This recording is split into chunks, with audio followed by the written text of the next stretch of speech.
Hi, hello, kakabsat. Kakabsat nga ng urat. Amoy, tatangal daw. Ako'y na late na ng oras na mag alas 8:30 na. Alam nyo ba, nag-alarm ako ng 6:40 at ako'y nagising ng maaga. At yun nga, naidlip ako ulit kasi nga may tao pa sa banyo. Kaya sabi ko, maidlip muna ako. At yun nga, nagising na ako alas 8 na. Dali-dali akong naligo, parang ligo ng pato.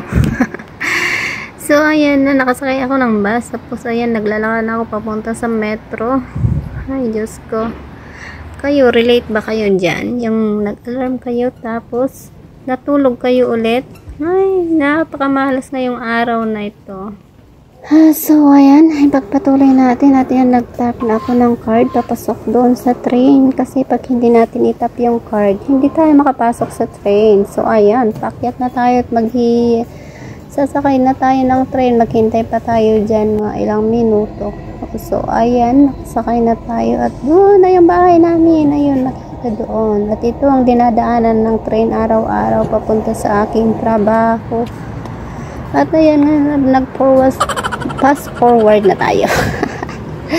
Fast forward na tayo. At ayan, naglalakad na ako papunta sa trabaho ko. So, ayan na yung security.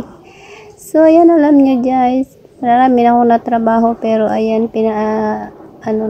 amo kong babae ang damit niya kasi lalabas daw. Ayan, pawisan ako guys. Hindi ko na lahat binidyo ng lahat ng aking nagawa dyan, kaya lang, ito, may time ako, kaya yan, binidyohan ko naman yan, gawain ko. Marami pa akong gagawin, kakabsat. Oh, ayan, marami pang kalat. Oh, nakakagod. So, ayan, natapos kong na-blanche ang damit ni babae. So, ayan, ayusin ko muna ang mga higaan nila. May naamoy akong kakaibang amoy. Ano kaya yun? Gets mo? So, ayan, linis-linis lang tayo.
Ay, thank you Lord, ng pagluto na din. At ito, magpahinga muna tayo, kakabsat.